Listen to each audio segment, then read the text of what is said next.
난 우리 동네 이발사한테 만성적인 적자가 있다. 그 사람은 나한테 맨날 흑자를 내고 나는 그 사람한테 맨날 적자다. 그 이발사는 나에게서 아무것도 사지 않기 때문이다. 네, 이런 말이 있습니다. 이제 무슨 얘기인지 지금부터 좀 전해드리겠습니다. 트럼프 행정부가 상호 관세율 신청의 그 산정의 근거로 제시한 그 논문이 있습니다. 하나 논문. 미국 정부, 행정부, 트럼프 행정부에서 직접 말했어요. 이 논문에 나온 어떤 그 계산법을 참고로 해서 우리가 이 관세, 이 세율을 그렇게 정했다. 이렇게 말을 했습니다. 그 논문의 저자가 그런데요. 자신의 연구 논문과는 완전히 잘못 해석한 잘못된 산정법이다. 이렇게 크게 반박을 하고 있습니다. 자, 스토리는 이렇습니다. 브렌트 니먼이라는 시카고 대학 그 경영대학원 교수는요. 잘못된 목표와 잘못된 방식에 근거한 그 트럼프 행정부의 관세 정책은 폐기해야 한다. 그 트럼프 행정부는 내 논문을 참고로 했다고 하지만 완전히 자의적으로 잘못 해석한 것이다. 라고 공개적으로 반박을 했습니다. 니먼 교수는요, 그 알베르토 카바요 그 하버드 대학 교수 등과 함께 지난 트럼프 1기 행정부 시절인 2018년에 그 중국에 부과된 관세의 영향을 공동 연구해서 그걸 논문으로 만들어서 발표를 한 교수입니다. 미국의 무역 대표부는 최근에 그런데 이 니먼 교수의 그 논문이 트럼프 대통령이 발표한 그 57개국에 대한 상호 관세율 계산의 근거로 사용됐다. 그렇게 말했습니다. 미국의 행정부 무역 대표부가 이 논문을 근거로 산정을 했다라고 공식적으로 인정한 것입니다. 이에 대해서 니먼 교수는 기고문을 통해서 이렇게 말했습니다. 무슨 소리 하느냐? 내 논문의 취지는 그게 아니다. 완전히 잘못된 해석, 완전히 자의적인 해석으로 내 논문에 먹칠을 했다. 이렇게 완전히 공개 비난을 했습니다.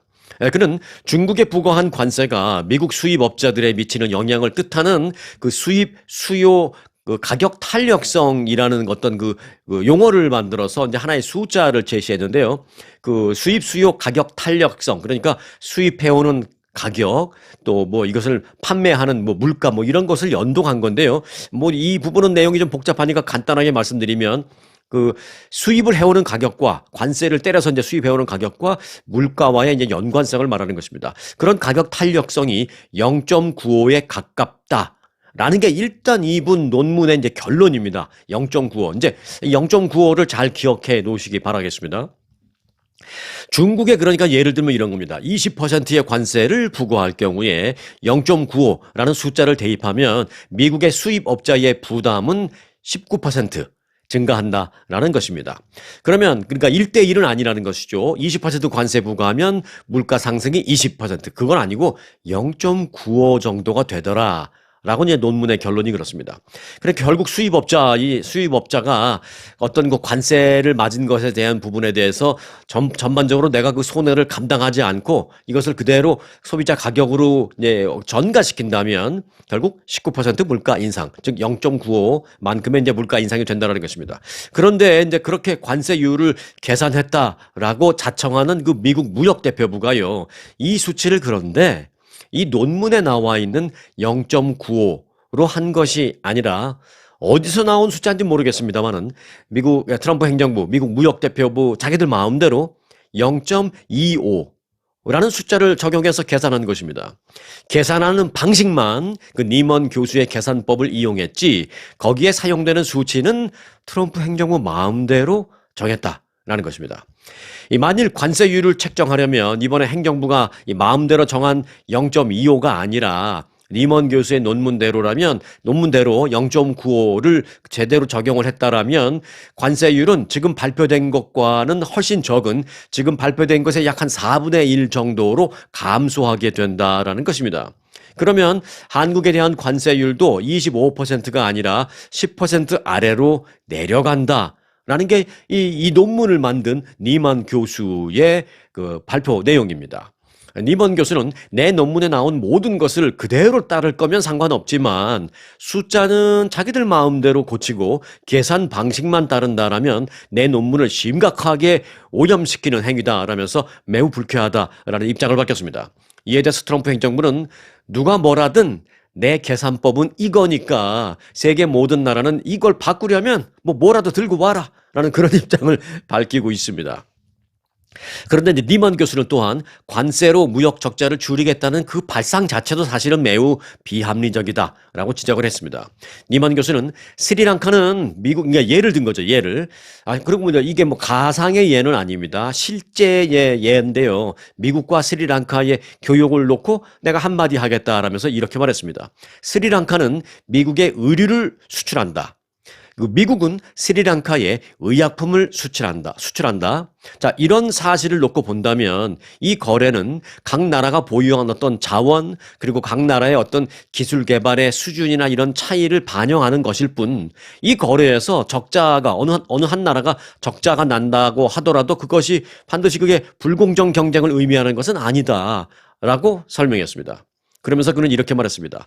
나는 우리 동네 이발사에게 만성적인 적자가 있다. 왜? 나는 우리 동네 이발사에게 한 달에 한 번씩 꼭 가서 머리를 깎고 돈을 지불하지만 그 이발사는 나에게서 아무것도 사지 않는 사람이기 때문이다.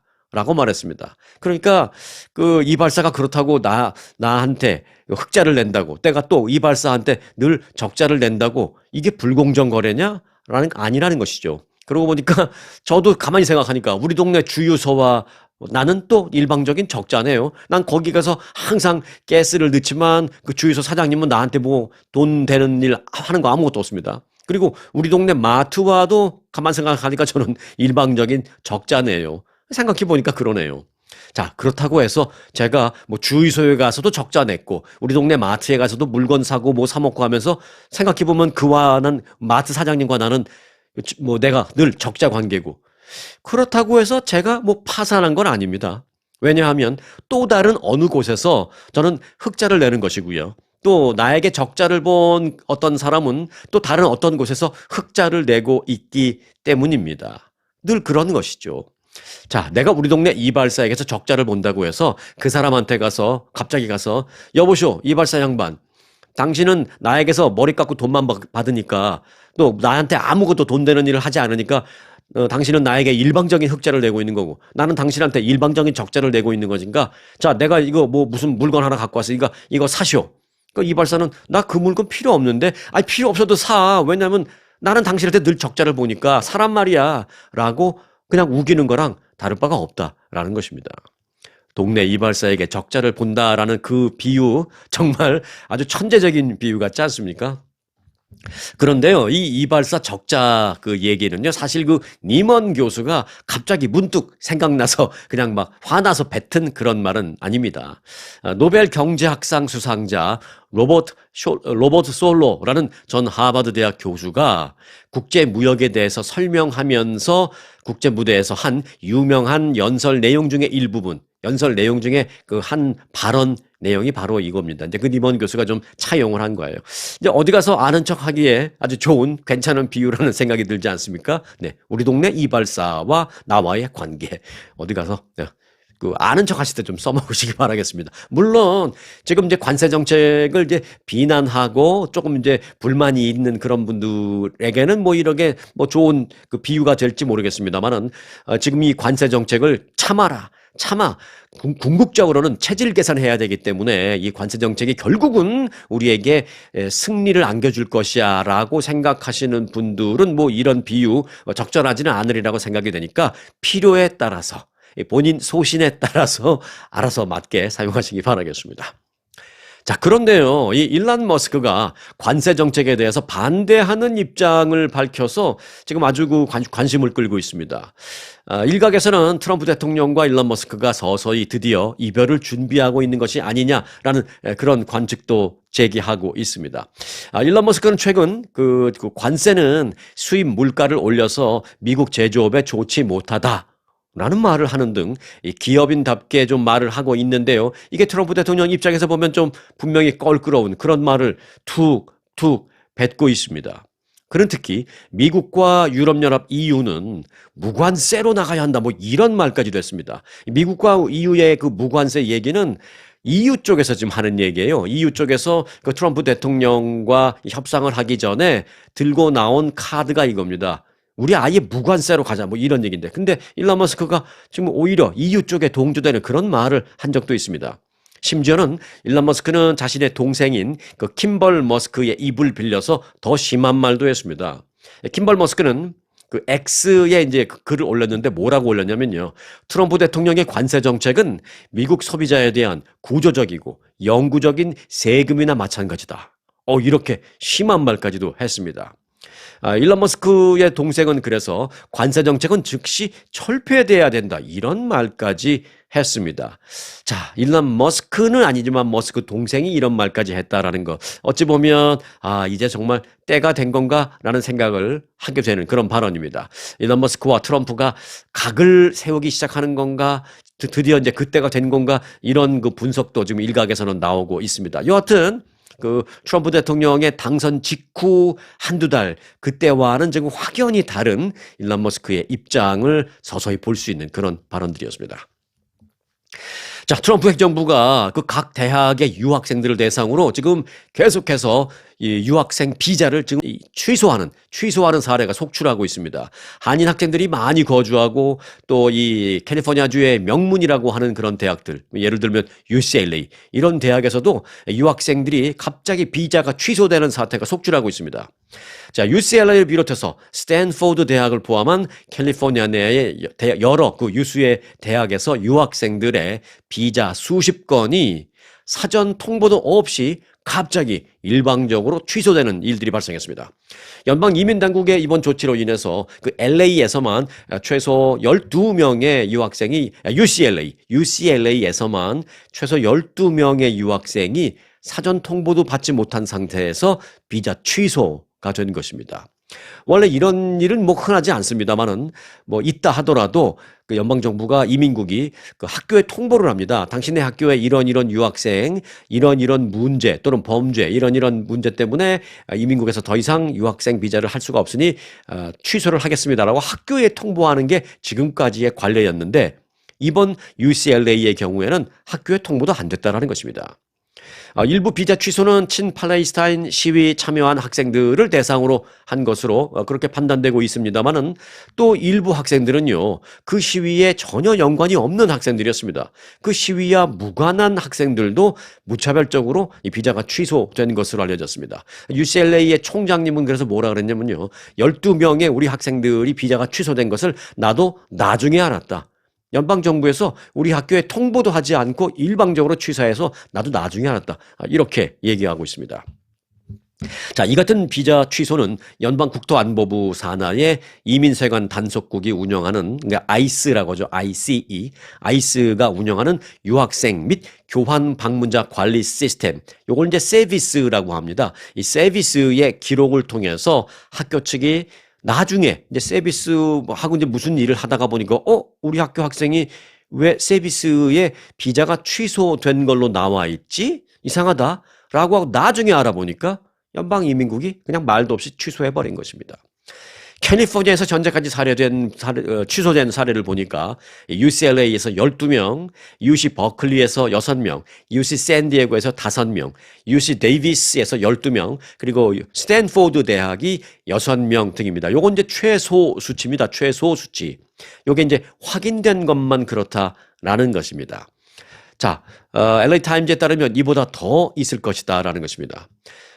한인 학생들이 많은 UC 어바인에서도 정확한 숫자는 파악되지 않았지만 비자 취소 사례가 있는 것으로 지금 알려지고 있습니다. 또 국경에서 입국이 거부돼서 본국으로 추방된 UC 샌디에고의 학생도 있는 것으로 지금 확인되고 있습니다. 네, 80대 한인 노부부가요, 같은 집에서 동시에 사망한 채 발견돼서 경찰이 사망 원인과 여러 가지 그 정황 조사에 나서고 있습니다. LA 지역에서 발생한 사건인데요. 사건이라고 말하기는 좀 지금은 그렇죠. 그냥 뭐 사건도 아니고 이것도 뭐 사고도 아니고 여하튼 그런 케이스입니다. 사건이라는 것은 이제 범죄가 연루돼야 사건이라고 하고 범죄와는 관계없이 어떤 피치 못할 그런 일로 인해서 발생하는 그런 것들 이제 사고라고 하죠. 하지만 이건 뭐 사고도 아니고요. 두 노부부가 돌아가신 게 그렇다고 뭐 사건이라고 하기에는 아직 확인된 게 없고 그러니까 일단 뭐 케이스 라고 저는 말씀드리겠습니다. 자, LA 카운티 셰리프국에 따르면 지난 2일 새벽에 LA 카운티 북부, 그러니까 LA에서 LA 한인타운에서 차 타고 가면 한 4, 50분 정도 북쪽으로 가면 산타 클라리타라는 지역이 있고요. 그 지역에서 한인들이 많이 거주하는 괜찮은 이 커뮤니티가 있습니다. 스티븐스 렌치라는 곳인데요. 그 스티븐스 렌치 커뮤니티의 한 주택에서 85세의 한인 남성 김모 씨, 그리고 역시 85세의 한인 여성 역시 김모 씨가 모두 숨진 채 발견됐습니다. 나이도 같고 라스네임도 같습니다. LA 카운티 검식국은 두 사람에 대한 공식적인 사망 선고가 이날 아침 8시 8분에 이루어졌다라고 밝혔습니다. 발견된 지 이제 몇 시간 만에 공식적으로 사망 확인이 된 거죠. 사망한 두 사람은 같은 85살이라는 나이에 또 같은 김이라는 성을 갖고 있어서 한인 부부로 일단 추정이 되고 있습니다만은 LA 카운티 검식국 측은 이들의 정확한 사망 원인과 또 뭐 사망 방식, 어떤 방식으로 사망했는지 이거를 지금 공개적으로 밝히지 않고 조사 중에 있다라는 말만 지금 계속하고 있습니다. 이와 관련해서 LA 카운티 셰리프국은 아직 사망 원인을 공개하지 않은 채 원인을 계속 조사 중에 있다라고 하는 말만 반복하고 있는데, 이에 따라서 이 80대 한인 노 부부가 주택에서 동시에 같이 사망한 채 발견됐다라는 점, 그래서 이번 일이 어떤 사고에 연루된 것인지 아니면 어떤 범죄에 연루된 사건인지 등에 대한 의혹이 지금 증폭되면서 여전히 아직 그 의혹이 풀리지 않고 있는 그런 상황입니다. 노부부가 자연사로 한날 한시에 사망할 확률이 과연 얼마나 될까요? 한날, 우리 모두 그러죠.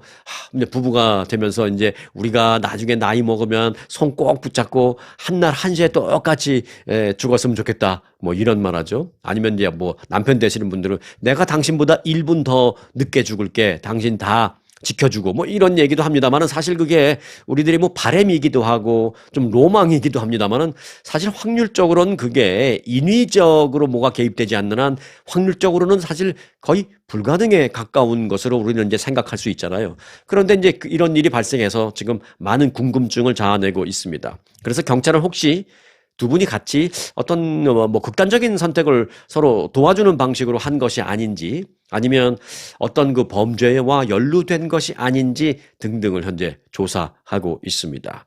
경찰의 발표가 나오면 제가 이 시간을 통해서 여러분들에게 전해드리겠습니다. 자, 최근 들어서 남가주에서 지진 활동이 수십 년 만에 눈에 띄게 증가하고 있습니다. 이에 따라서 대규모 지진에 대한 우려를 불러일으키고 있습니다. 그런데 그 지진이 뭐 큰 건 아니고요. 조금 예민한 사람은 뭐 느끼고, 조금 둔감한 사람은 그랬어? 난 몰랐는데 뭐 이런 정도의 지진이 좀 많은 겁니다. 지난해 남가주에서는 일정한 패턴을 보이는 지진 활동이 15차례 있었습니다. 이는 65년 만에 가장 높은 그 연간 기록으로 1988년에 기록된 13차례를 넘어선 것입니다. 지난 13개월 동안 말리부 지역에서는요, 4.0 이상의 강한 지진이 3차례 잇따라 발생했고요. 그 외의 지역, 뭐 온타리오, 엘세니오 등등 LA 대도시권 등지에서 중강도 지진이 잇따라 발생하고 있습니다. 최근에 이 지진 활동 증가는 소위 빅원이라고 불리우는 대규모 지진에 대한 상당한 그 불안감을 증폭시키고 있는 그런 상황입니다. 자, 이제 남가주 지역에서는요, 늘 이 빅원, 대지진에 대한 공포가 있는 상황이죠. 계속 한동안 좀 잊고 살다가 한 3.5, 4, 4.5 뭐 요런 정도의 지진이 나서 살짝 지진을 느끼게 되는 그런 순간이 되면, 맞다, 남가주에 언젠간 빅원이 올 확률이 굉장히 높다고 그러지, 이런 걱정을 또 다시 한번 하게 되고요. 또 걱정하다가 또 이제 며칠 지나면 또 잊고 살게 되고 뭐 이렇습니다. 그런데 확률적으로 보니까 이렇습니다. 앞으로 30년 안에, 그러니까 이제 올해부터 2055년 그 사이에 남가주 지역에서 규모 7.5 이상의, 요걸 이제 7.5 넘으면 이제 빅원, 대지진 뭐 이렇게 표현합니다. 그런 7.5 이상의 빅원이라고 불리는 강도의 지진이 발생할 확률을 전문가들은 약 75%로 보고 있습니다. 굉장히 높은 거죠. 30년 아니니까 뭐 내년이 될 수도 있고 뭐 29년 후에 될 수도 있지만, 확률적으로 여하튼 앞으로 30년 안에 대지진 75%로 보고 있다는 것입니다. 남가주 지역의 마지막 대지진은요, 1857년에 발생했습니다. 그러니까 이제 한 200년 안에 이제 또다시 발생할 확률이 있다라는 것이죠. 피해 예상을 잠깐 볼까요? 말이 나온 김에. LA 지역, 그리고 오렌지 카운티 지역, 또 샌디에고 지역에서 심각한 진동을 느낄 수 있다라고 하고요. 교통마비, 통신마비, 전력망 마비, 그리고 수십만 명이 임시 대피소로 피난해야 되는 상황이 발생할 수 있다라는 것입니다. 그런데 더 문제는 인명피해입니다. 남가주에 실제로 비구원이 발생할 경우에 어느 정도의 인명피해가 예상되는지에 대해서 연방지질조사국의 공식 시나리오가 나온 게 있습니다. 이게 뭐 반드시 이럴 것이다라는 게 아니라 가상 시나리오가 나온 게 있는데요. 사망자는 최소 2,000명 이상, 중상자는 무려 5만 명 이상, 그리고 건물 붕괴 등 사실상 완파되는 건물 역시 수천 채, 그리고 완파나 무슨 부분 파손 등으로 인해서 집을 잃어버려서 무주택자가 되어버리는 사람은 30만 명 이상이 될 것으로 예상되고 있습니다. 그럼 대비는 어떻게 해야 할까요? 자, 일단 누구나 다 알다시피 지진 대비 키트를 집집마다 항상 비축해 놓는 것이 좋습니다. 그런 그 키트에는 응급처치약 이런 것이 있지만 우리가 웬만한 그 대형 마트나 또는 아마존 이런 데 가도 들어가도 그 얼스킥 대비 이제 키트는 있습니다. 좀 싸면은 좀 조악하게 되어 있고 좀 비싼 거는 좀 제대로 되어 있고 있지만 여하튼 있습니다.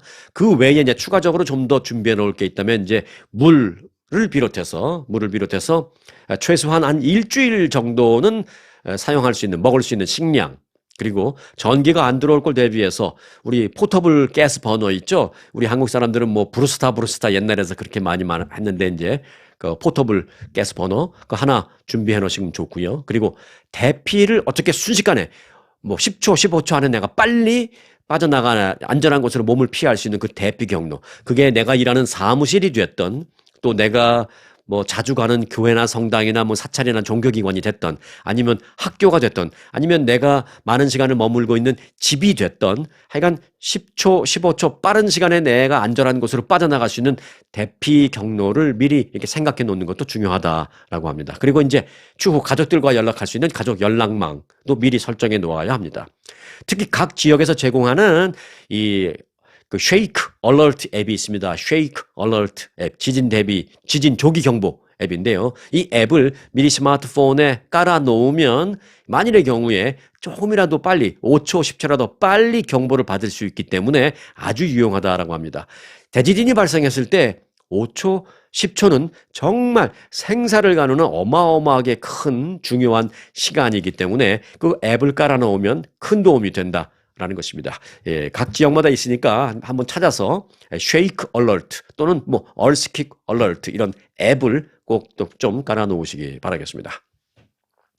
네, 대한항공 조종사들이요, 이 윤석열 전 대통령의 탄핵에 대한 의견 차이로 말싸움을 벌이다가 이 말싸움이 몸싸움을 벌이다가 몸싸움이 결국 주먹 다짐으로 이어지면서 폭력 사건이 발생한 그런 사실이 뒤늦게 알려졌습니다.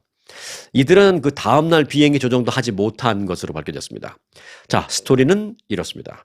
대한항공 국제선 기장 A씨와 부기장 B씨 간의 몸싸움은 지난해 12월 19일 발생했습니다. 그러니까 윤석열 전 대통령이 비상계엄을 발령한 게 12월 3일이었죠. 그러니까 그로부터 한 2주 정도 지난 후에 이 비행기를 타고 호주로 간 상태에서 거기서 이제 싸움이 벌어진 겁니다. 두 사람은 인천에서 호주 브리즈번으로 향하는 노선을 함께 운항한 뒤에 현지에서 머물고 있었습니다.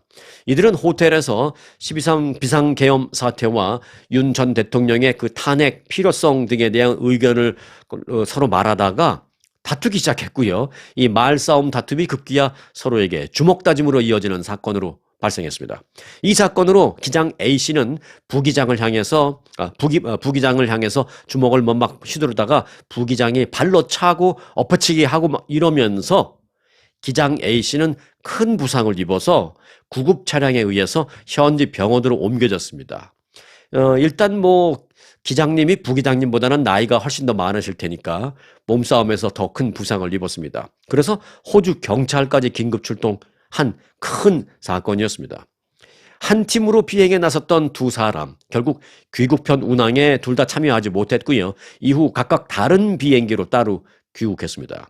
대한항공이 대체 인력을 급히 브리즈번으로 보내면서 운항에 차질은 빚지 않았기 때문에 승객들은 전혀 몰랐다고 합니다. 그 당시에는. 대한항공은 이후에 이제 상벌위원회를 최근에 열고요. A씨와 B씨를 면직 처분했습니다. 회사에서 이제 쫓아내는 거죠. 당시 폭행 현장에 있었던 또 다른 기장 한 명이 있었는데 이 사람은 3개월 정직 처분을 받았습니다. 그 8시간 이상 장거리 비행하는 그런 경우에는요, 그 항상 기장 2명에 부기장 1명, 이렇게 3명이 한 팀으로 편성이 됩니다. 그렇기 때문에 당시 그 싸움 현장에도 기장 2명과 부기장 1명이 있었는데, 그 한 명 기장과 부기장 1명이 싸운 거고, 또 다른 기장 1명은 뭐, 제대로 말렸는지 안 말렸는지 모르겠습니다만은 뭐, 방조했다? 뭐 이런 식으로 해서 이제 3개월 정직 처분을 받았습니다. 대한항공은 이 사건의 그 직접적인 관련자 기장 1명, 부기장 1명 그 사람들에게는 면직이라는 이 중징계 처분을 내렸는데요. 이는 운항 승무원들은 다음 비행을 반드시 준비하는 이른바 레이오버라는 그 기간에는 반드시 휴식을 취해야 한다라는 그 규정을 어겼다라는 점이 일단 가장 크다라고 하고요. 그리고 회사의 품위를 손상시켰다라는 점 등등을 적용시켜서 이 중징계를 내린 것으로 알려졌습니다. 윤석열 대통령의 그 탄핵 사건이 멀리 호주에서 이 대한항공 기장님들의 이 주먹 다짐으로까지 비화되는 그런 사건을 만들게 됐네요. 참 안타깝습니다. 네, 트럼프 대통령이 모든 수입 제품에 대한 광범위한 관세를 부과한다고 발표한 이후에 한인 사회는 물론 이 미국인들 사이에서도 패닉 바잉, 소위 사재기, 조짐이 좀 보이고 있습니다. 월스트리트저널은 미국인들이 텔레비전, 세탁기, 냉장고, 뭐 운동복, 심지어는 무슨 간장 뭐 이런 것까지도 온갖 물건을 장바구니에 담기 바쁘다라고 분위기를 보도했습니다. 한인들도 한국에서 들어오는 제품이 오른다라는 소식에 한인 마켓에서 이 한국산 식품들을 막 사면서 쟁여놓고 평소에 선호하는 또 한국산 제품 구입 등을 서두르고 있는 그런 사재기 조짐을 보이고 있다는 것입니다. 실제로 한인 마켓 관계자들은 최근 들어서 이 마켓을 찾는 한인들이 평소보다 더 많아졌다라고 전하고 있습니다. 한인 주부 장모 씨는 이 한국산 제품에 대한 관세가 오늘부터 대폭 오른다. 관세가 이제 오늘부터 대폭 부과된다라는 소식에 가족들이 좋아하는 뭐 한국에서 오는 무슨 만두, 무슨 햇반, 또 한국에서 보내지는 김치 등등 각종 냉동식품과 심지어 간장, 된장, 고추장 등 한국산 식품 등을 지금 많이 구입하기 시작했다라는 것입니다. 뭐 간장, 된장, 고추장 같은 것은 뭐 좀 몇 달이 지나도 금방 상하는 것은 아니고 좀 보존 기간이 충분하니까 미리미리 사놓는 것이죠. 어떤 분은 경제적으로 여력이 좀 더 있었다면 물건을 좀 더 많이 사고 싶었다. 뭐 이렇게까지 얘기하고 있습니다. 자, 한인 또 주부 박모 씨는요, 서둘러서 삼성 갤럭시 이 S25 최신형 스마트폰입니다. S25를 살까 말까 고민했는데 결국은 사기로 했다라고 밝혔습니다. 박 씨는 원래 올해 말쯤에 스마트폰을 교체할 계획이었다라면서 하지만 지금도 비싼데 그때 가면 더 비싸질 것 같아서 아예 지금 사기로 했다라고 밝혔습니다. 자, 월스트리트저널은 슈퍼마켓과 전자제품 상점 등에서 많은 그 소비자들이 가격 인상을 피하기 위해서 지금 카트에 막 물건을 가득 담고 있다라는 그 지인 풍경을 보도하기도 했습니다. 특히 소비자들은 가격대가 높은 텔레비전이나 냉장고, 세탁기 뭐 이런 구입에 열을 올리고 있습니다. 가격대가 높으면 퍼센테이지가 조금만 올라도 그 차액이 크니까 미리미리 사두는 것이죠. 그래서 요즘 베스트바이나 심지어는 코스코 등지에서 이런 막 세탁기, 냉장고 막 이런 거 사는 사람들이 크게 늘고 있다라는 전언입니다. 이 노엘 베게로라는 사람이 있는데요. 학교 교직원으로 일하고 왔답니다. 이 사람은 뉴욕에 거주하는 사람인데 원하는 TV 제품을 사려고 뉴욕에 있는 매장 2곳에 가봤는데 이미 자기가 사려고 하는 TV가 없어서 솔드아웃돼서 없었고 그래서 이제 퀸스 매장에 전화를 해보니까 딱 하나 남았다라고 하길래 내가 지금 당장 갈 테니까 제발 팔지 말고 나도 달라. 내 이름, 그 다음에 내 전화번호 당신 갖고 있지? 그러니까 매장에서 전화번호가 떴겠죠. 핸드폰으로 전화했으니까. 그러니까 내가 지금 바로 갈 테니까 팔지 말고 홀드해 주세요. 라고 해서 결국 사정해서 홀드해 줘서 바로 달려가서 결국은 샀다. 라면서 사재기 분위기를 그렇게 생생하게 전달을 했습니다. 일부 전문가들은 이 상점들은 제품이 그 관세를 받아서 물건 수입 가격이 오른다라면 당연히 가격을 올리겠지만 몰래 사실은 100% 미국산인데도 설령 이 제품이 미국산인데도 불구하고 가격을 슬그머니 올려버리는 그런 관세 때문에 올랐습니다. 뭐 그러는 거죠. 사실은 관세 영향은 안 받은 100% 미국산 제품인데도 불구하고 관세 때문에 올랐어요. 아이고 죄송해요. 어떻게 해요? 관세 때문에 올랐어요. 저한테 그러지 말고 트럼프 대통령한테 가서 하소연하세요. 이런 식으로 슬그머니 미국산 제품에도 그 관세 핑계를 대면서 가격을 올려버릴 수 있는 일이 있을 수 있다. 주의하라. 이렇게 당부하고 있는 상황입니다. 네, 미국 내 최대 장로 교단인 그 미국 장로교가요, 최근 교단 웹사이트를 개편하면서 한국어와 스페니시 사이트 동시 서비스를 시작했습니다. 이 웹사이트의 맨 위 오른쪽에 있는 메뉴에서 한국어를 클릭하면 한국어 사이트가 열립니다. 이 한국어 사이트는 구성이나 무슨 컨텐츠 면에서 단순히 영어 사이트의 어떤 보안 정도에 그치지 않고 독자적인 사이트의 역할을 하고 있는 것으로 지금 평가받고 있습니다. 자, 미국 장로교 교단 웹사이트 주소는요, pcusa.org, pcusa.org입니다. 이 pcusa라는 것은 이겁니다. Presbyterian Church USA.